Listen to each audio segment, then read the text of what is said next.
Hello, everyone. Hello. Yay. Hello, everyone. So we're here for day 2 of prospects to paying clients. We're going to have an awesome challenge. We've got 5 special days together. We're on day 2, so I guess that means we have, well, technically 4 because we haven't even gotten started today. So let's dive in. I'm in a different space, which is really awesome. So I'll welcome everybody to the call. Welcome. We're here for, welcome.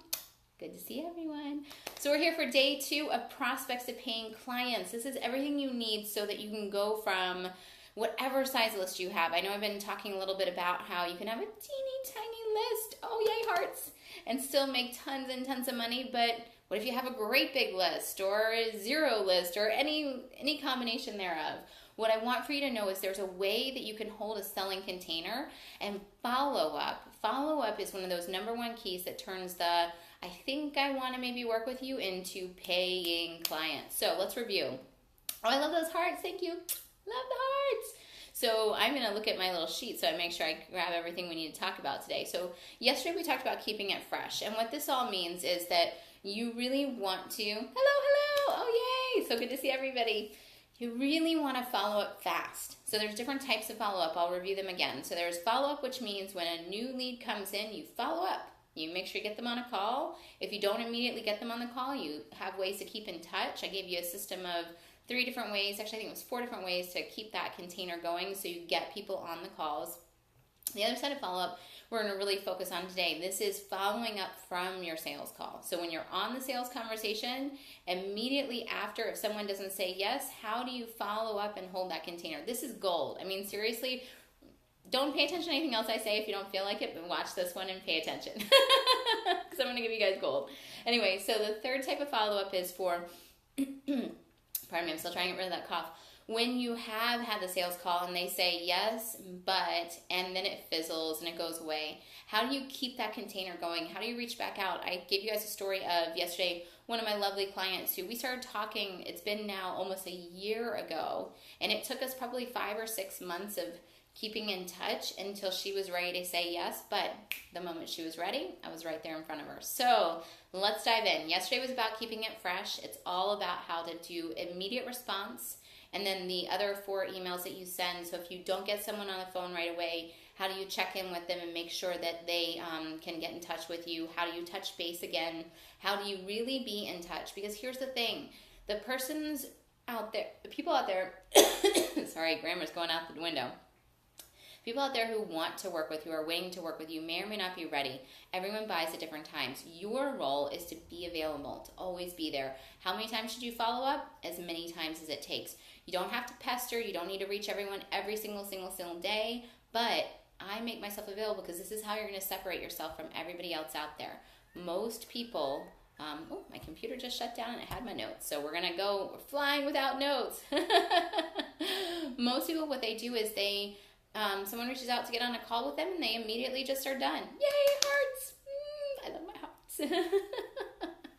What you're going to do is you're going to stand out from the rest. You're going to follow up. So let's dive into today. Today is all about don't leave a call without it. Okay, so there's a thing that everyone teaches in our wonderful coaching industry. Yay, hearts and faces and smiles. I get too excited for this stuff. So everyone teaches if someone's ready to buy, you get them on a call, you do 1 call, they say yes. If they don't say yes on that 1 call, well then they're not motivated or you haven't done the sales process right. Well, guess what? That's just plain not true. And here's why. Different people buy at different times. I actually have a bonus that I give out in my sales course, Epic Sales Mastery, that's all about something, the Kolbe assessment, Kolbe. You guys should go check it out. What's awesome about Kolbe is it helps you identify who you are from a place of how you make decisions. When new information comes to you, it's from the cognitive side of your brain, the part that makes decisions with new information. And I adapt that to a sales process. So you can find out from the person you're talking to how they make decisions. And guess what? Some people are quick starts. I get on a call, I talk for like 2 minutes, I'm like, yep, I'm buying, let's go, let's get it done. Some people are high fact finders, which means they need to ask 1,000,000 questions. And at question 1,000,001, they've gathered enough information and they make their choice. In fact, one of my lovely clients, we had 3 calls in a row because she's a high fact finder. And I knew that what she needed was to make sure that everything was answered for her. And the moment everything was answered, it's like clicked in place, boom, I'm ready to go. It doesn't mean that it's a fast amount of time or a short amount of time, but what it really is about is her knowing that she had what she needed to make the choice. And then there's follow through. Now, follow throughs are folks who like to follow steps. It's not about following through on your commitment. It's about going from step 1 to step 2 to step 3 to step 4. And if they can't see a system, they can't buy. So if you think about those 3 main types of people who buy, people who make fast, quick decisions right on a call, people who need to hear a system, knowing you're going to help them, guide them through a plan, a system, a process, following exactly from step A to step Z and not stopping in between. Excuse me. Gotta get rid of this cough. Or the people who need to just ask for lots of information. They're like data miners. They need to gather information. So when you know there's those 3 types, those 3 main types of people on calls, guess what?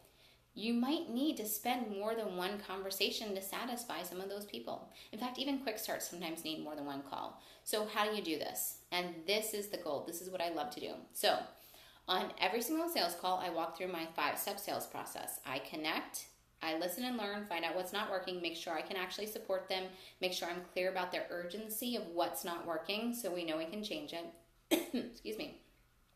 We talked all about their vision, and we're going to talk a lot about that coming up. So the vision is all about what it is that they desire to create. This vision is how you can identify who you're talking with. Quick start, follow through, fact finder, and how to help them see what you offer matches the way they like to learn. Then we go into the invitation. This is where you can describe your offers. Again, you're using their vision and listening and learning what's not working to give them information to help them identify the way they can make a choice to work with you. And then the close. Close is my favorite part. That's where we get to have them say yes to their transformation. You get to collect payment. Everyone wins.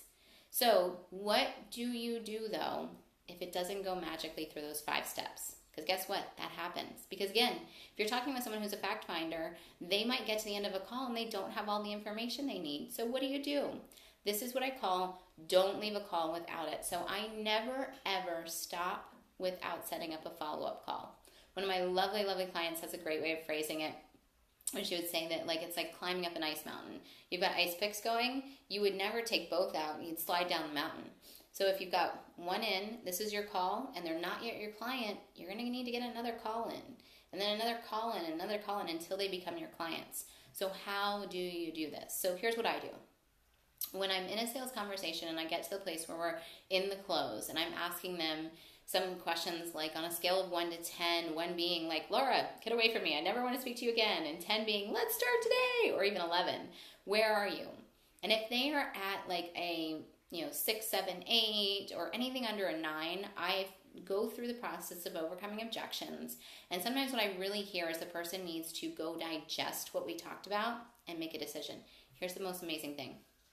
When you use a proper selling container, you can let a person leave the call and go digest it, and then they'll come back and work with you. Now, what most people do is you get to this place and someone says, I need to think about it, and you say, okay, hope we'll talk again, or you think about it and come back to me when you're ready, or you push them and try to get them to a place of saying yes now. Here's what I do that's different. So the first thing I do is I let them know that it's okay to go digest, because it is. It really honestly is okay, and some people honestly just need that. They maybe give you the excuse of I need to talk to a husband, or I need to look at my money, pardon me, or that they need to do anything. But what they really need is they need to step back and take the time for their brain and their hearts and everything to get organized and say yes or say no. Now, if you let them go without setting something up, they will go, and the chances of them coming back are pretty damn slim. In fact, I know one of my previous clients, she had gotten really excited. She's like, oh, I got 4 new clients. I'm so excited. I can't wait, and blah, blah, blah, blah, blah. And then reached out to me and was like, oh my God, no one signed up. Everyone said yes, and I need to think about it, but nobody came back. Sale's not a sale until you put money in the bank and you've got a signed contract. So what I always do is I invite someone to have a selling container that allows me to continue guiding them into making their decision. I'm managing the process so I know what they're doing. When someone says, I need to go think about it, well, who knows what they're thinking about? Or I need to go look at my finances. That's very vague. Do you need to go log into your computer? Do you need to go to the physical bank? Do you need to talk with a spouse? What do you need to do? When things are very vague and you're not managing the sales situation, you don't have the ability to complete the close. So I invite them to have a multi-step container. The first thing I do is I ask if they need support with making the decision, because some people need that. And I have this awesome tool, and I'm going to describe it on this Periscope, that people can use to help themselves come to a decision. It's a tool I use. I give it to all my clients to use. I highly recommend everybody use it. I think it's been out there in the universe. Lots of people use this kind of tool. It's very similar. I just call it my inner guidance check-in. Sometimes I'll also walk people through like 10 ways they can go come up with the income if income's an issue. If something comes up for them is talking with spouse, I help them get really clear on the decision before they talk with a partner. Because the thing is, if you're looking outside of yourself for someone to help you make a decision, they're going to waver just like you're wavering. I want each prospect to be in a very strong yes or strong no. Some people call it a full body yes or a full body no. If you're in the in-between, you push away what you want. So I give them this exercise, which I'm going to describe in a minute, and I say, what I'd love to do is set up time for us to reconnect so I can hear about your exercise. That's really important.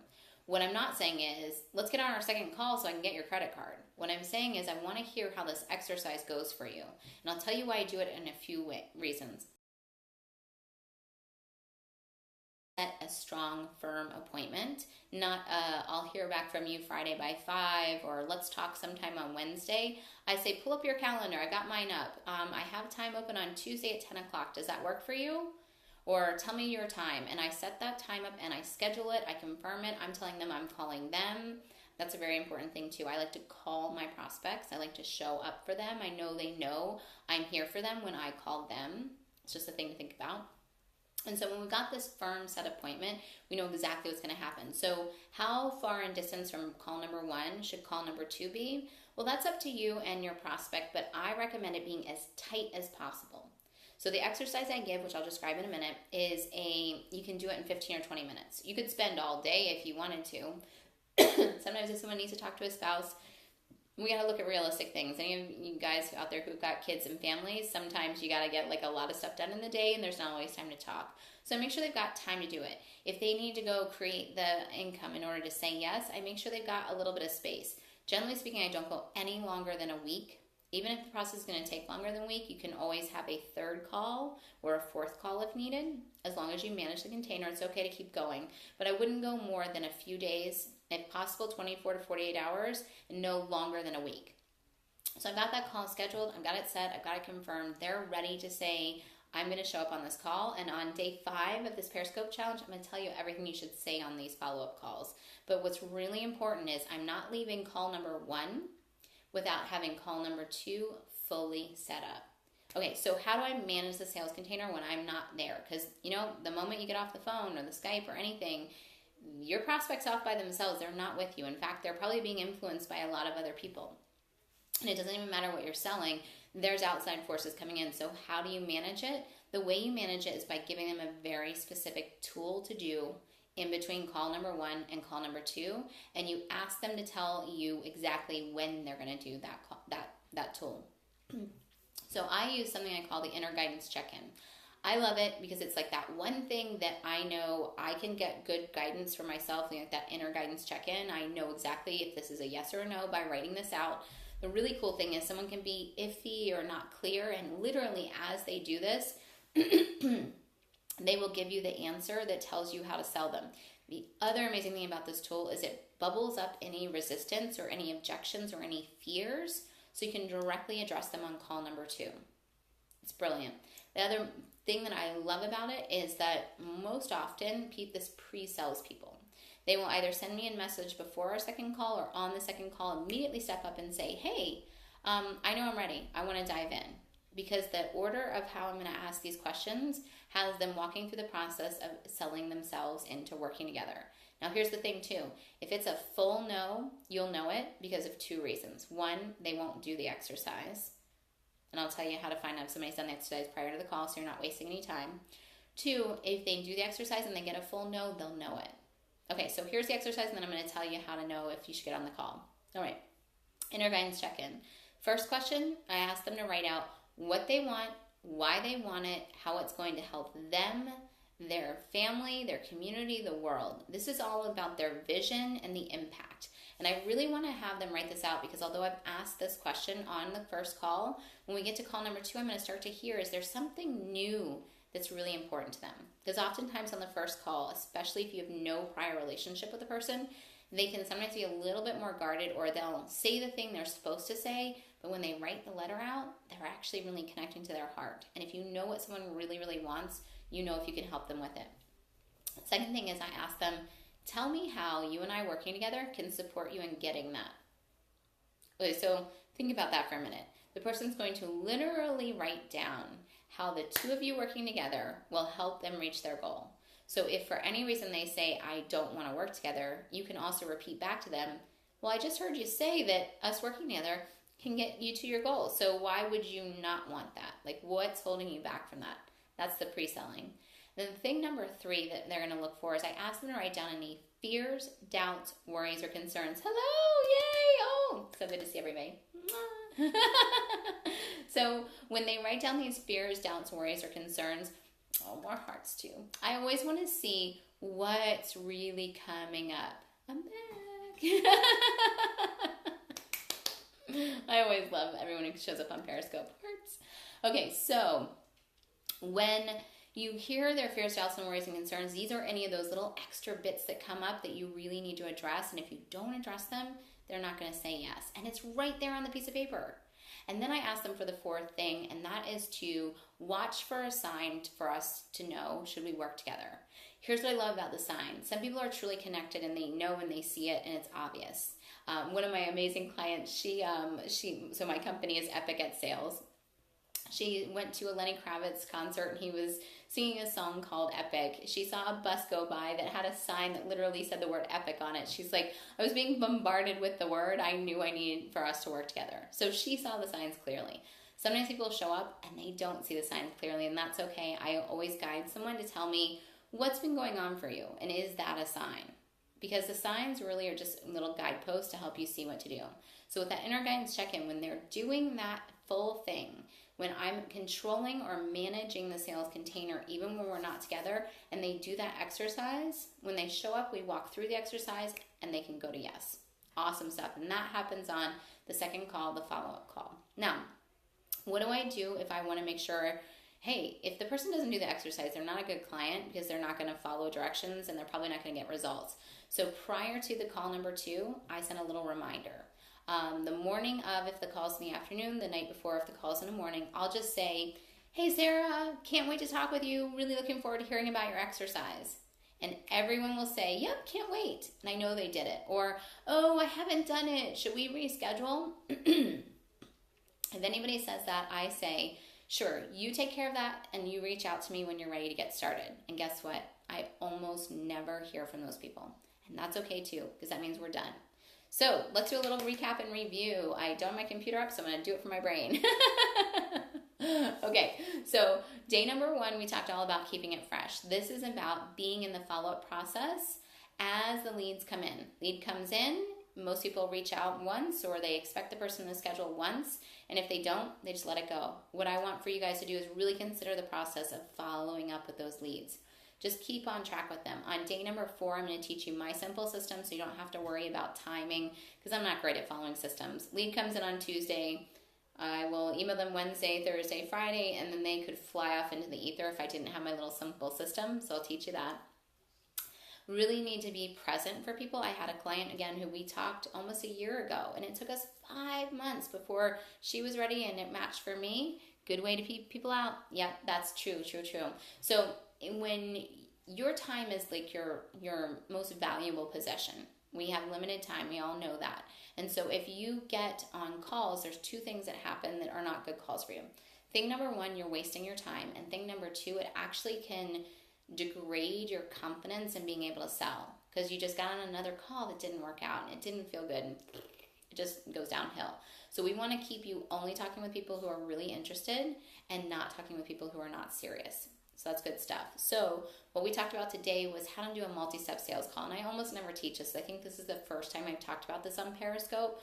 So go ahead and make sure you've signed up. It's the epicatsales.com/follow-up. I've got the little URL up there. Hugs, hearts. We should have hugs on Periscope. I would love that too. I get distracted. Anyway, go there so you can rewatch this because there's lots of great good gold in there. And I want for you to always, always, always, always, always, always set up a follow-up call. Unless the person says no on the first call, schedule the next time you're going to reconnect. If someone says, I need to go think about it, I need to go get the money, I need to talk to my spouse, I need anything. If you don't overcome their objection in the first call, let it be okay. Let them go. Some people need to take some time to digest the tool so that they can digest it. Use my inner guidance check-in where you're asking them what they want, why they want it, how it will help them, how it will help the world, how the two of you working together will make that all happen.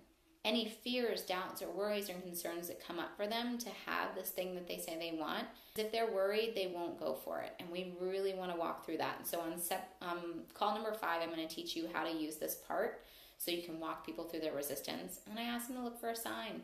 Super simple. Now, if I'm speaking to someone who's like in high masculine energy, I might ask them to write a list out. If I'm speaking to someone who's super connected and woo and really spiritual, I might ask them to write a sacred letter. Maybe they want to do something with it, like burn it, make sure they keep a copy so we can talk about it.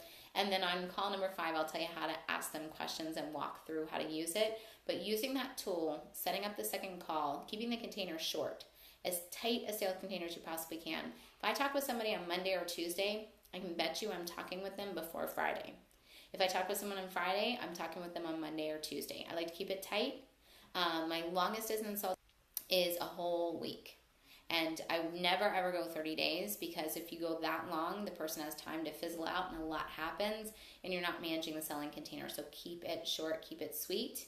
Make sure you get those follow-up calls. It's the way that it goes from yes, but to yes, I'm in, because some people need to digest. They need to take the time to just think about what you said, get in that full body space to say yes, and then guess what? Credit cards come out, and people say yes to transformation, and life happens. Oh, I already said love. I know it's all about love. So here, I want everyone, if you have questions, come over to my Facebook group. I'm super, super accessible. Love to answer questions. Love to give extra support. Pop on over there. It's Epic at Sales. Just go into the Facebook banner and type in Epic at Sales. Stops and starts here. So hopefully you can hear me. Go to Facebook. Let me answer your questions. Go have fun. Be really committed to being in a follow-up, and I can't wait for tomorrow. Mwah! Love you all. Have a great day.